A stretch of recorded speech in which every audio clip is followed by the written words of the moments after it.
In these perilous times, see from current events how biblical prophecy is coming to pass in front of our eyes.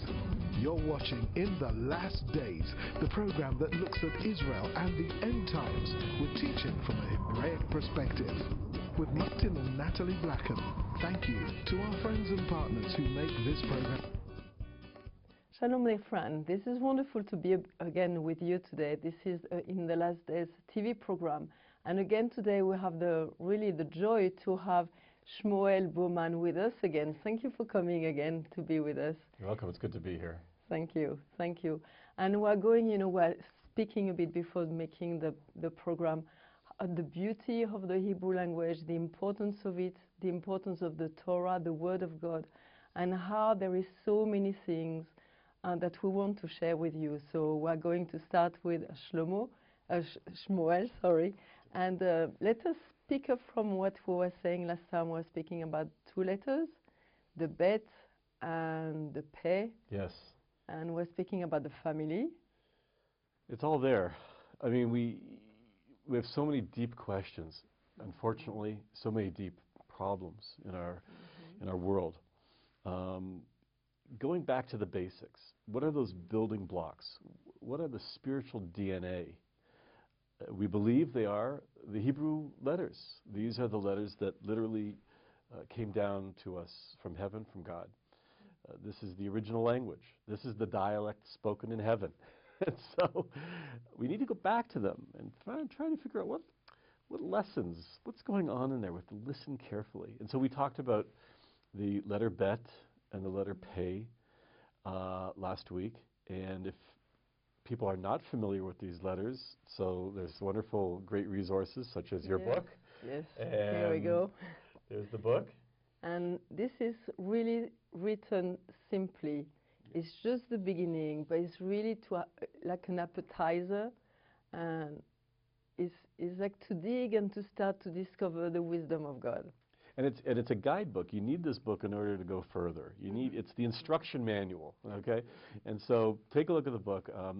You'll see the letter pay, the letter bet. We talked about it last week. Pay being mouth, peh.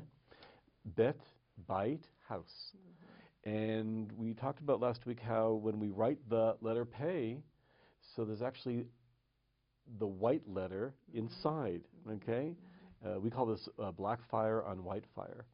And we have to be very attentive, be very sensitive to what is not only there, but what is also not there, because what's not there is just as important. The letter bet is this white shape that's left inside the letter pay. In other words, there's a connection between what we say and what goes on in our homes.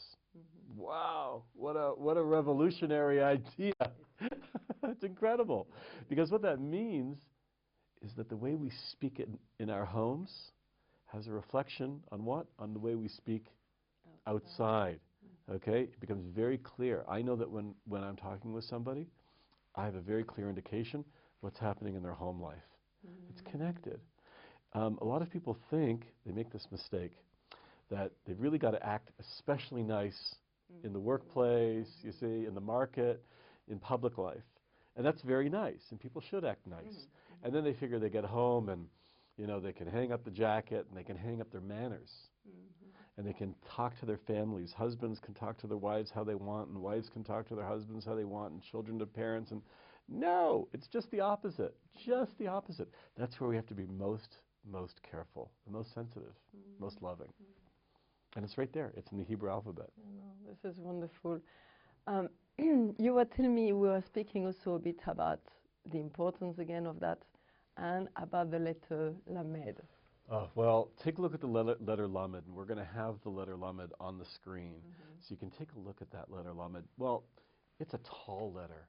It's a majestic letter. It is. It also, if you were to line the up... tallest. It's the tallest. It's the tallest. Yeah. And where does it stand if you were to have the entire alphabet in a line? Right in the middle. Right in the middle, exactly. So visually, you're looking at this alphabet, this 22-letter alphabet, and there it is, this tall letter, this proud letter, in a good way. It's majestic. Yeah. Lamed, limud. You hear it? Lamed, limud, melamed.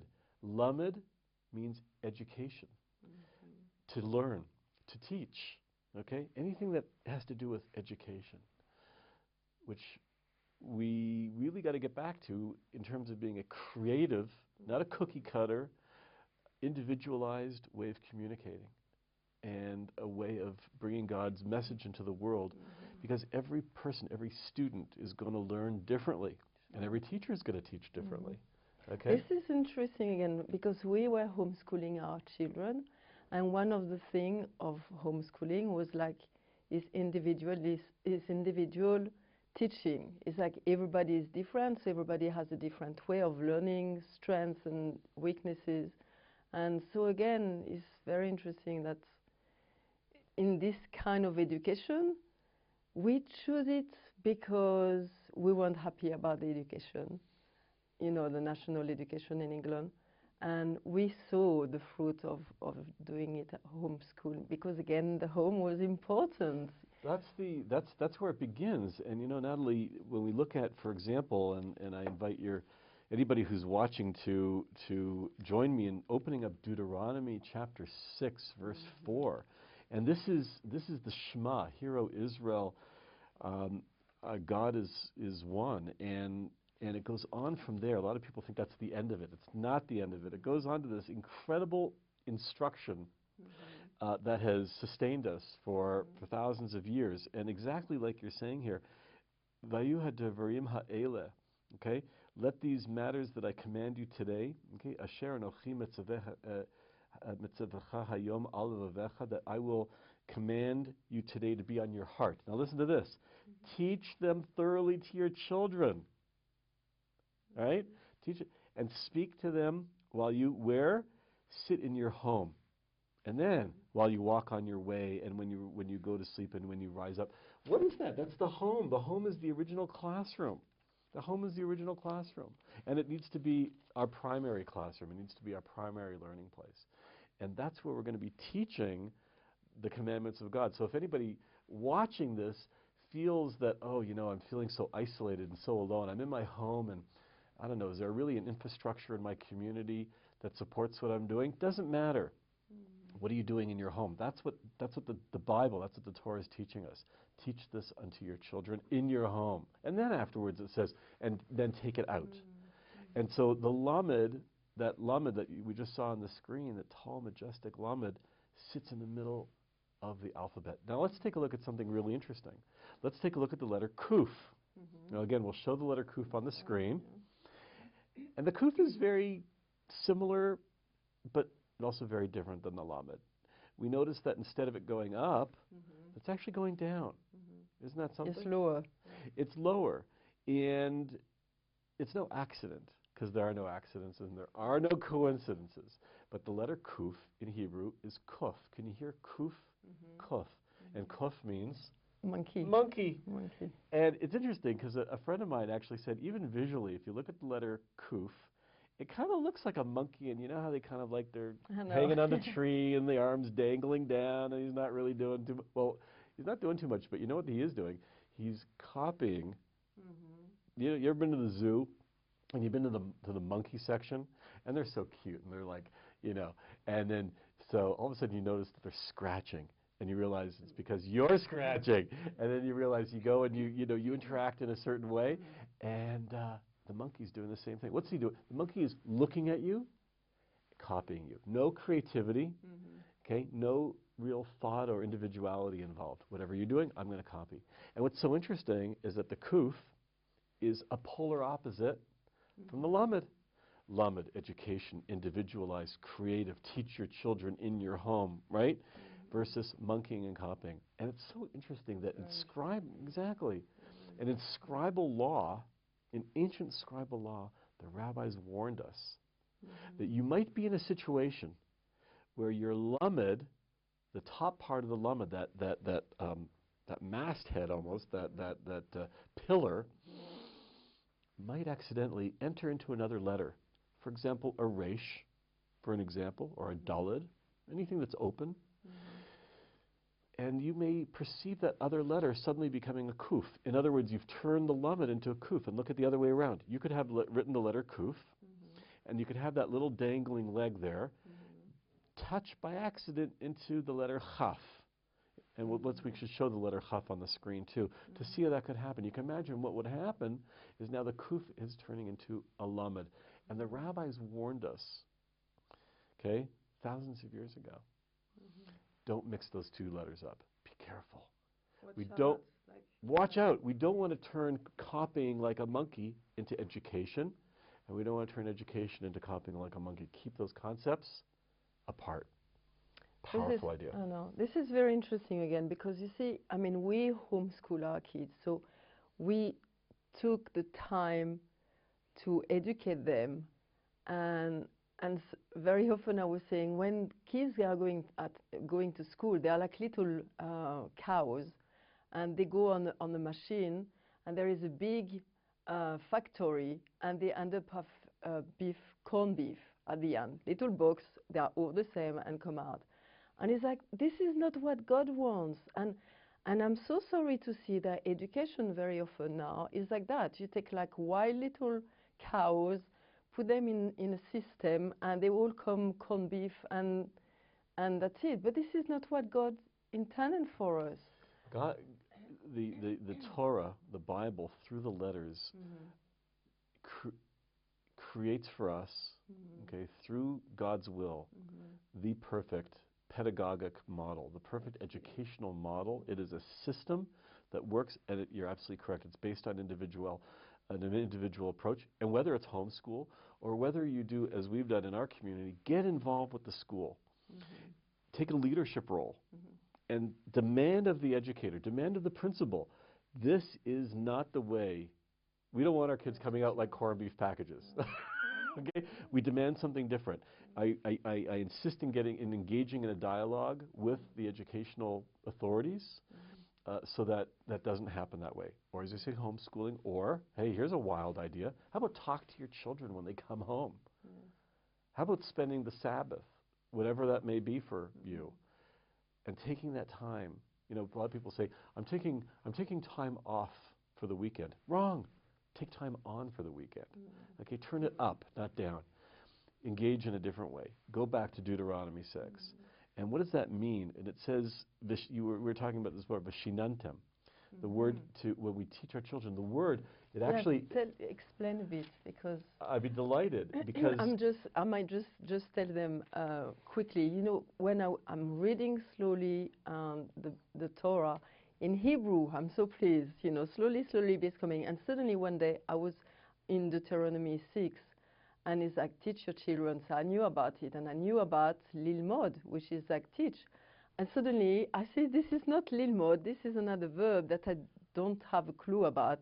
So this is what you're saying. Right, because we become used to the word lilmod, lamed, like we just talked about, and suddenly we're introduced to this other word, veshinantem, levanecha, vedibartam bam, which means veshinantem levanechem, you should teach your children, and now it's going to tell us how? Thoroughly, over and over again, until it becomes engraved in our hearts. Not in a boring rote, but rather in the way that you chew on it. You chew on it. Shinantem, exactly. Shinanim, teeth. Exactly. Exactly. This is so, you know, the Hebrew language is so practical, because what we're speaking about, shinantem, shin is the teeth. So you are chewing, and it's really what he's saying. Chew on it, like meditate, repeat, and do a drilling in one way. And perhaps it's no accident, since we're talking about that. You know, I brought these are called in Hebrew tefillin, in English phylacteries. Actually, I believe that's actually from the Greek, so it's not even English. But they're basically when the Torah tells us, and Jews fulfill this commandment every single day except for Shabbat and festivals, by placing God's word on our head and on our arms. And our rabbinic tradition is to use these boxes and leather straps. So in the morning? In the morning. Okay. In the morning, we put these on.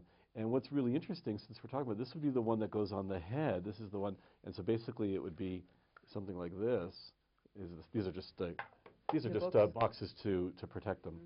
But this would be it, and it's kind of like this item here, and it would go on your head, and the straps would come down the sides. But I want to point out something really interesting, and that is, what letter do we see Sheen. the sheen? Which way should I show that over? You can use that one. I can show that. I don't know if you can pick that up at all. But on the box itself is engraved. A sheen. Actually, it's embossed because it's actually pressed in. Okay. Okay, is the letter sheen, and you can take a look at that. On that side, it's a three-headed sheen. Then It's been embossed, and there is shinantem. That's the shinantem. That is the to go over it over and over again. Inside here contains passages from the Torah, which are basically made up, of course, of the Hebrew letters that come into two categories. Category one is remembrance, remembering the Exodus from Egypt. Okay. Zikaron? Zikaron. It's all about exactly. And the other theme is our love for God. So it's a very, very. Those are the two themes amongst the four sections of the Torah that are in here. And there's the sheen, and the idea that it's, as you just said, we chew on it. Really, really quite amazing. So I just want to point that out. That's a very, very good point that you mentioned. And we actually actualize this every single day. That's the one that goes on. So it's like I won't forget you, and I will remember that I'm a free person again. Yes. Out of Mitzrayim. And what does Mitzrayim mean? Mitzrayim, because we translate Mitzrayim poorly as the word Egypt, but that's not really. What does that mean, Egypt? Trouble? Mitzrayim means, it comes from the word tsar, which means narrows. I've been pressed by the narrows. Mitzrayim, Egypt, my slavery. What does it mean to be a slave? I've been pressed. I've been squished. I'm in that tight place. I can't even think. When you're all bound, I can't even think. I can't be a free person. Okay? And to break free from that tsar, from that narrowness, that's what that Exodus is all about. And then, to be able to be free to do what? To worship God. That's it. To worship God. A lot of people have this idea, oh, I'm free, freedom, I can do whatever I want. No, it's not. no, It's to worship God. You're free to worship God. Which is the same again. You can look in different angles and find the same. Like, all the things and the beauty of all God's commandments is not there to enslave us, it's to give us freedom. Exactly. So we know how to live, and we can at least understand and how to live. Yeah. Listen, if I were to say to you, Natalie, if you look in your wallet right now, you will notice that there is a credit card, and it is a very special one. It's the highest level one that there is. It's beyond gold or platinum. It's titanium. It is the most incredible credit card, unbelievable, and it's yours, and it's sitting in your wallet right now. So let me ask you this: wouldn't you want to know a little bit about what that card is about? Yeah, no, exactly. Would you want to know what are the conditions of the card? What am I going to get for it? Okay, but also what do I need to do in order to be part of that membership? Because it's been given to you, and that's what we received on Mount Sinai. We received the Torah. And again, these boxes wind up getting placed. This one would be placed on our arm, on the skin itself, up to and this on our head, so that the Torah is always what? In front of our eyes, always in front of us, and on our arm, because it's an action. We don't just, we're talking about the letters today, Natalie, but we're also talking about how they apply to our lives. So they're applied through action. If we just think about them, that's only half the story. Yeah, like your kids, you have to look after them, and you have to do certain things for them to blossom and to grow, and all this kind of things. Exactly. So these are some of the things that are coming out of the letters. Very, very important ideas. So do we have a moment to talk about another letter? Are we okay with that? Okay. So since we're talking about families, and we're talking about how to build a house. What does that mean?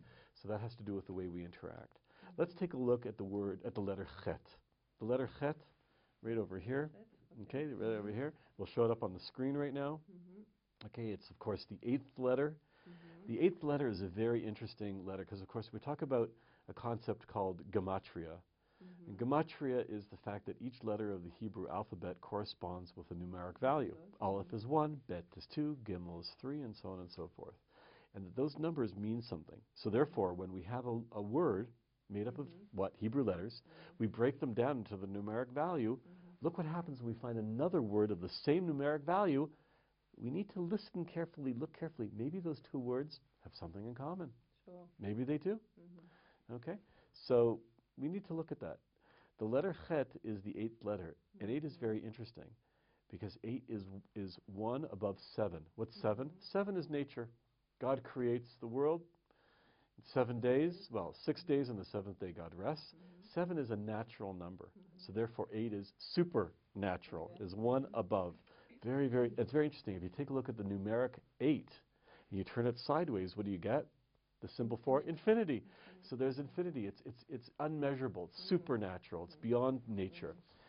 So that infiniteness of the number 8 is extremely important. Again, when it comes to the letter Chet, what are we listening for? What message is going to be in that letter that is going to guide us not only in the natural world but also one step beyond? So if we look at the letter Chet, and again we're going to show the letter Chet on the screen, and we see that this letter Chet is actually made up of 2 letters, and they are Zayin. exactly 2 Zayin. Zayins, which are the number 7, 7 and 7. Now, if we look really closely at the picture, you'll notice that there's actually like a V, like an inverted V on top of them. After all, what's connecting these 2 Zayins? These 2 posts. This roof is connecting these two Zayins, and that is now making it this new letter. And what's really interesting, before I tell you about the roof, is let's look at each of those posts. We have a concept in the Torah that we can divide the world into 2 categories. Rachamim on one side, our right side, and Gevura, or judgment on our left-hand side. Okay, and bracha is blessing. Sorry? You say bracha. Gevura. Oh, Gevura. Gevura. No. Yes, and the other one? The Gevura. The other one would be Rachamim. Rachamim from the word mercy. Mercy and judgment. Deen, Gevura, is done with pure strength. Gevura, strength. I'm going to met judgment out with pure strength. Nothing else involved. Mercy, kindness, is on our right-hand side. Really, we can divide everything up into these 2 categories. And here we have a letter that has 2 sides to it. So therefore, it can only mean that each of those sides of the letter Chet, one must represent mercy and kindness, and the other side must represent judgment. Very harsh, but important. They're both needed in our world, but you know what? I want a little bit more mercy. And so we look at that roof, and if you look really, really closely, the ink on the right-hand side, which is the side of mercy, is a little thicker.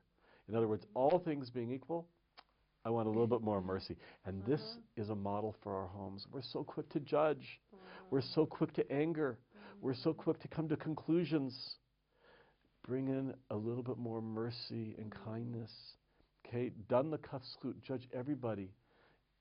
Judge everybody with kindness. Bring that kindness in. And I think our homes will be a safer place, a place of passion, a place that we can model for our children, that spouses can model for each other. That this is a place, yes, there's judgment, but you know what? We really need just a little bit more, mercy and kindness on that side. Very good. Thank you for all these things. Now we want to tell you again, this is a book that I wrote about the Hebrew letters. It's a very simple manual, and just to give you, it's really an introduction. And we really want to bring, when we speak about the Torah, I know that sometimes Christians are a bit afraid of the name Torah, but Torah means just teaching, isn't it? Exactly. So it's just like God's teaching, and we really want to bring more. We've been now here in Israel for 3 years. We had really the privilege to be able to be immersed in this country and discover many things. And we see the beauty of the Torah. We see the beauty of the people around, and that they have been modeled and shaped by God to keep the Torah, which is amazing how you've been persecuted and pogrom and all these things, but you hang on into what God, and this is a privilege for us, to be able to live here and to see these things, and to be able to be with you, and to be able to bring all these things, and people in the UK and around the world, we really want to bring you this beauty, because the world is in chaos, but our life don't need to be in chaos, and we can have our life built on God's Torah, on God's instruction, and it brings beauty and in our life, beauty in our family, beauty in the society, and don't forget, we're living in the last days, but we're going into a new era where we can grow and love the Torah and love each other and learn through all these things. Amen. Amen. Thank you so much. God You're bless welcome. Do you want to tell about your website also, maybe a bit? Well, the best thing is that if people are interested in getting in touch, okay, they can do so, and we'll place the website information on the screen, and we look forward to hearing from you. Okay, wonderful. Thank you so So, much. dear friends, if you want to look at the program when you see it on Revelation TV, if you want to watch it again, you can go on our YouTube. You can see all the details also on the screen. And we are here to help you. We are here to grow together. And it's like step by step. And really, it's like block by block. And you can look letter at by letter. Letter by letters. And you can carry on and learn and speak to your family, speak to your friends, and carry on building on these beautiful things. So see you next time. Bye for now. You've been watching In the Last Days, a TV program with Martin and Natalie Blackham, the program that looks at Israel and the end times with teaching from a Hebraic perspective. If you would like to financially support the program or find out about conferences, meetings or ministry products, then please contact us with the details on your screen. Visit our easy-to-use website at www.inthelastdays.com and register for our free e-newsletter. Get the latest news from Israel, product information, online video teaching, or watch today's TV program at a time that's convenient to you. Thank you again, friends and partners, for making this program possible. See you same time, same station for the next program from In the Last Days.